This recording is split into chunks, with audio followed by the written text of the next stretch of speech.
என்னடா வாழ்க்கை இது அப்படின்னு சொல்லி நானே ஒரு சோகத்துல ஒரு பக்கம் திரும்பி இருந்தா, இவரு வேற பாட்டு பாடி நம்மள அழ வச்சு முருகன் கிட்ட கூட்டு போயிடுறாரு.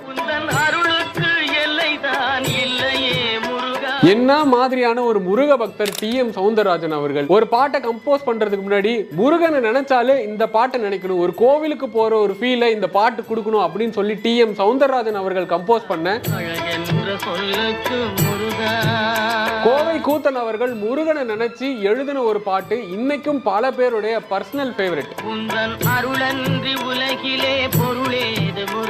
சமீப காலங்கள்ல நான் திருச்செந்தூர் போகிறப்ப அங்க ஒருத்தர் சொல்றாரு, மரணம் அடையும் போது கூட எனக்கு இந்த பாட்டை கேட்டுட்டே மரணம் அடையணும் அப்படின்னு சொல்லி ஒரு ஆசை இருக்குன்னு சொன்னாரு. மனித சக்திக்கு எட்டாத தத்துவமே முருகா அப்படின்ற லைன்லாம் நீங்க எங்கேயோ போயிடுவீங்க. மனித சக்திக்கு எட்டாத தத்துவமே முருகா.